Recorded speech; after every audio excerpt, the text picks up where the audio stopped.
Welcome to this YouTube channel on how to buy businesses no cash down. I'm Carl Allen and I've been buying businesses for almost 25 years, more than 250 deals in 17 countries. This playlist is all about deal specification. So what type of business do you want to buy? The sector, location, the size of the deal, your desired role in the business, and how you bring your passion, your business skills and experiences to bear. Here's the next video in the sequence. There are 5 in total.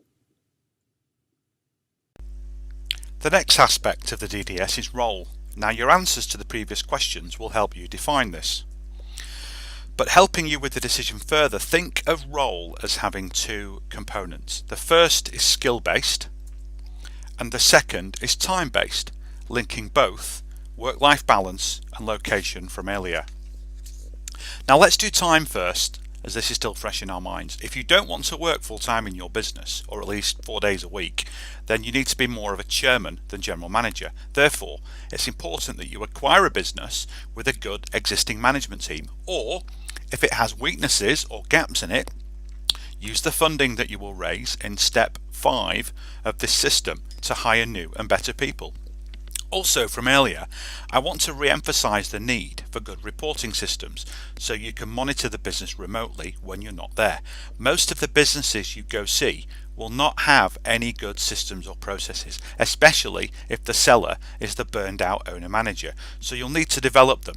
In my businesses, I have a series of dashboards which are sent to me daily for cash flow, weekly for sales, profits and other key metrics. Then there are monthly management packs that we use in our board meetings. What's great is if you get this right, your ability to own multiple businesses and start building a portfolio is quite high. I said the other role was skills. This is more relevant if you are going in there full time. We all have skills, even if they are not obvious. Mine are sales, marketing, strategy and finance. I don't know much about HR, operations, supply chain, sourcing, etc. So I make sure I have strong people in my businesses that are superstars at that kind of stuff. I wouldn't say I don't know anything about these areas, but I'm definitely not an expert. If you're going into a business full time, it makes sense for you to leverage your own key skills, not necessarily in doing, but being able to direct and manage the employees to do things the way you know best. Also, just be honest on what your weaknesses are. It's really important. You can't be great at everything. If you have weaknesses, just make sure they are either strong people in those functions inside of the business, or you quickly go out and hire them with the funding that you'll generate. The next factor to consider is sector knowledge, and this is also really important. Now on your first deal, I recommend you acquire a business that's in a sector you know and you understand. It's so much easier to build trust, credibility and rapport with the 2 most important people in this process, the seller and the financier. The seller wants that safe, trusted pair of hands, and if you've got no clue about the sector whatsoever, it's going to weaken your argument for taking the business forward. Likewise, financiers will have the same view. Now it's important to remember the financier is not lending you the money like a mortgage company or a home loan business will do when you buy a house.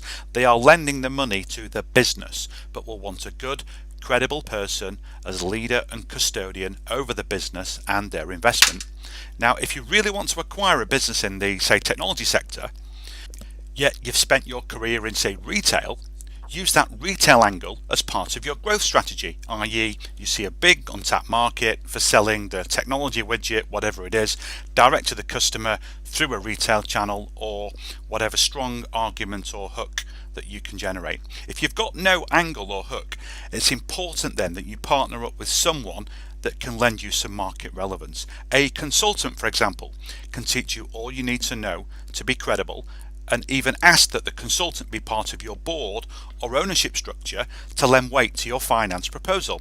Even giving the consultant, say, 15 or 20% of the business for all the work that he or she is going to do for you kills 2 birds with 1 stone.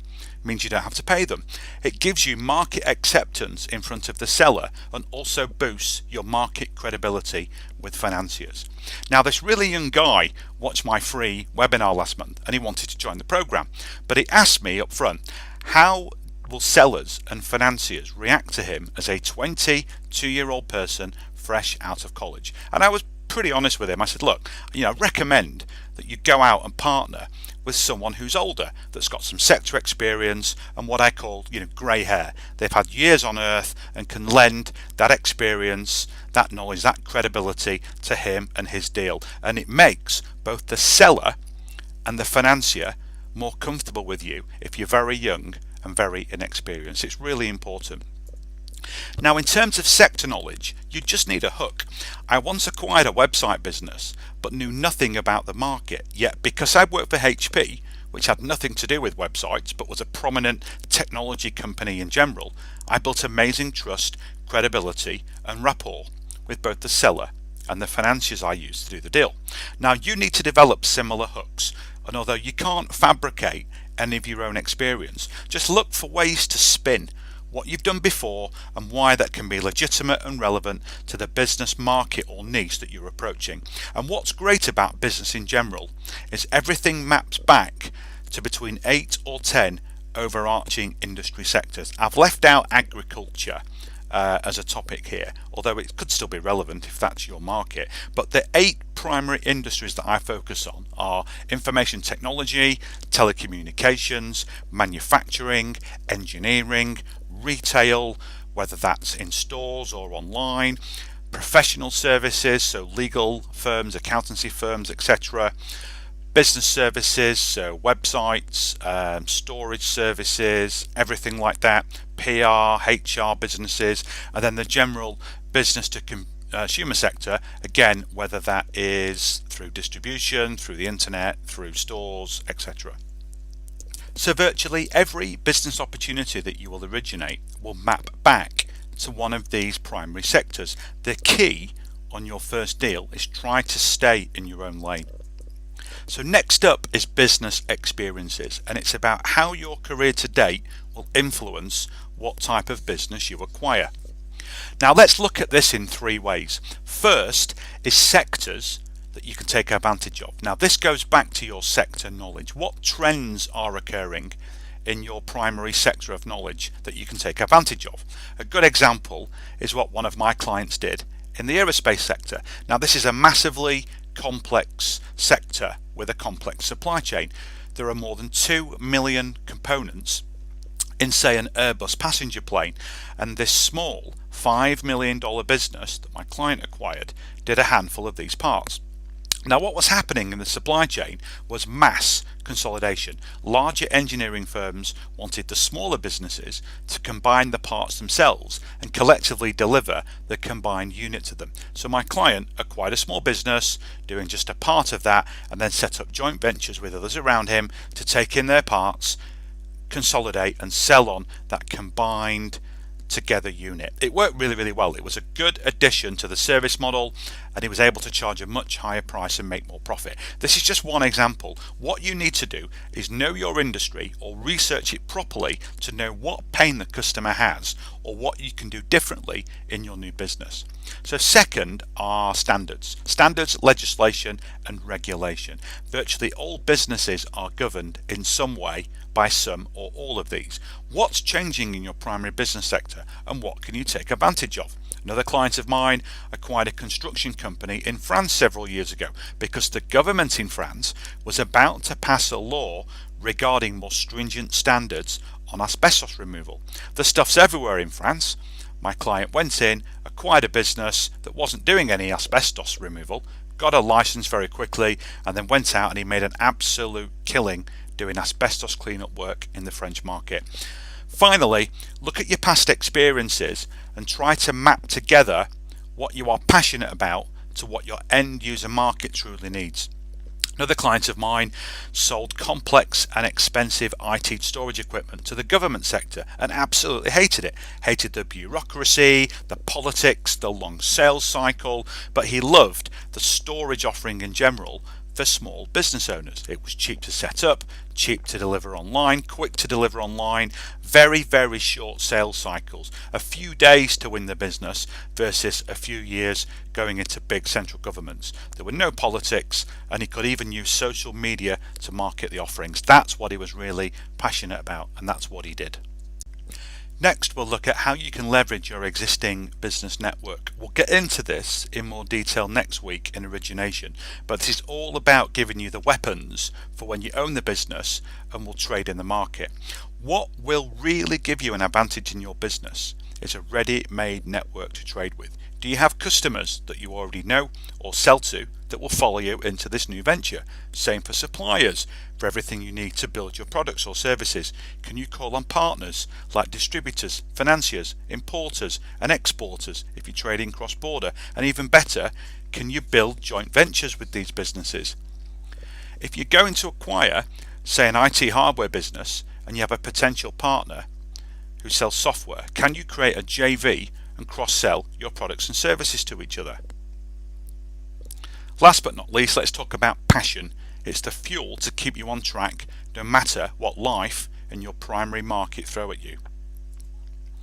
Now, what you need to do is create the best expertise passion combination. From all the work we have just done, you will know by now where your experience and passion truly are. The key is to drill down into your primary market and find the niches where you can have the best of both worlds.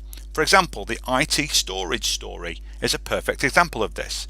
As this is an example in manufacturing, you may have a low passion for manufacturing in general and know the market reasonably well. Electronic components you are more passionate about, and then drilling deeper into the automotive sector is something you're both really passionate about and you know the market in more detail. So that would be an example of a perfect expertise passion combination. This can be a very, very long list of 10, 15, 20, even 50 combinations, or it could be a very short one, less than 5. So that's it for this particular video. The next video in this playlist will follow, and please check out all the other playlists and videos for everything you need to know to learn how to buy a business no cash down. In fact, I've crammed everything that you need to know into a special 90-minute webinar titled 3 Insider Secrets to Buy a Profitable Business Inside of 99 Days Without Cash or Knowing How to Run a Business. And here are the 3 big secrets, the 3 killer training topics. Think of these as hurdles to you becoming a business owner. First, I'll show you exactly what the 10 steps are to buy a business, and you must follow these in order. It's really critical. Second, I'll show you lots of case studies of deals structured using OPM, other people's money, and it's no more difficult than high school math. And finally, I'll show you how you can get others to operate the businesses for you so you can do other things like spend time with your family or buy other businesses whilst enjoying the cash flow that your new business is generating for you. So to register for this groundbreaking training, just click on the link underneath this video on YouTube or type in this link into your browser, and I'll see you on air sometime in the next week. Until then, bye for now.